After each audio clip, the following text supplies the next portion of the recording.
Salam sejahtera bagi kita semua, saudara-saudara yang kekasih dalam Yesus Kristus. Mari kita merenungkan firman Tuhan untuk hari ini.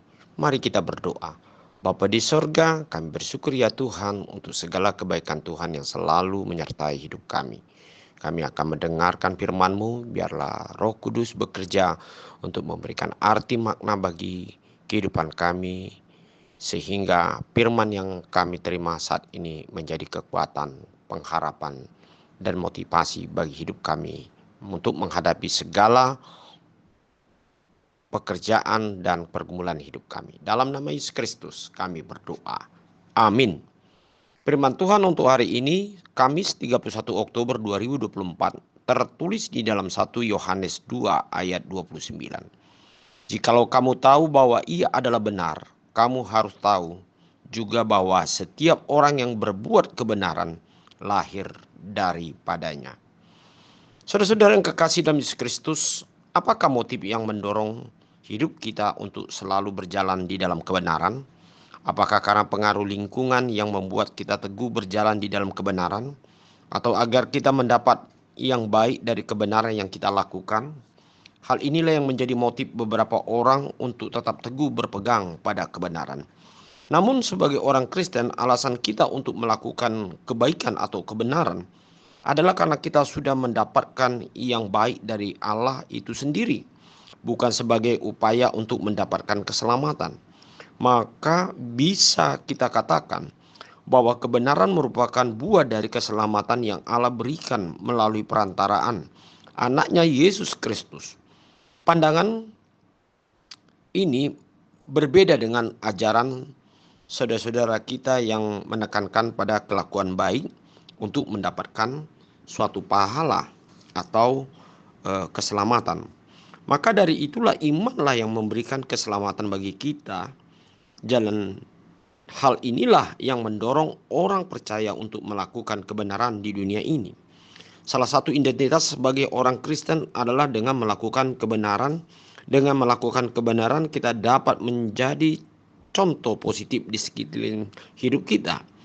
Dan di dalam melakukan suatu kebenaran yang oleh karena didorong iman kita kepada Tuhan, karena Tuhan kita adalah benar dalam setiap rencana dan perbuatannya di dalam hidup kita, maka kita terdorong untuk percaya bahwasan di dalam kebenaran yang kita lakukan yang berdasarkan firman Tuhan, itulah yang menjadikan kita menikmati atau melihat bagaimana kuasa Tuhan, kemuliaan Tuhan di tengah-tengah kehidupan kita.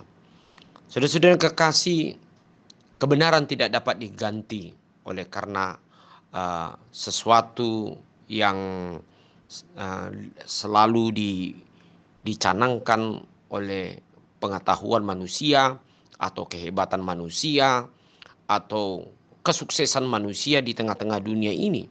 Tetapi kebenaran itu adalah di dalam Allah itu sendiri yang telah mengajarkan di dalam kehidupan kita melalui pengajaran Yesus Kristus, melalui pengorbanan dan keselamatan yang dilakukan oleh Tuhan Yesus Kristus di dalam hidup kita. Oleh sebab itu mari kita selalu melakukan yang benar menurut kebenaran Tuhan, bukan kebenaran menurut pikiran atau ukuran manusia. Sebab ukuran manusia tidaklah sama dengan ukuran Allah, dan ukuran manusia selalu mengarahkan kepada suatu kepuasan dalam pikiran jasmani manusia itu sendiri. Tetapi kebenaran yang daripada Allah yang selalu kita imani dalam hidup kita, disitulah kita akan disebut menjadi orang-orang yang menjadi anak-anak Allah yang selalu melakukan sesuatu karena Allah telah memerintahkan dan telah mengajarkan dalam hidup kita. Mari kita selalu melihat kebenaran Allah, pikiran Allah di dalam melakukan segala perbuatan dan menghadapi segala sesuatu dalam berbagai perkara hidup kita. Amin. Mari kita berdoa. Bapa di surga, terima kasih ya Tuhan untuk kebenaran Tuhan yang selalu mengajarkan bagi kami untuk dapat kami melakukan sesuai dengan apa yang sudah Kau berikan dalam hidup kami. Biarlah kebenaran-kebenaran dunia bukanlah menjadi salah satu bagian dari hidup kami, tetapi menjadi sesuatu yang harus kami tolak dan kami jauhi, karena kami percaya hanya kebenaran Tuhan yang merupakan dasar dalam hidup kami. Amin.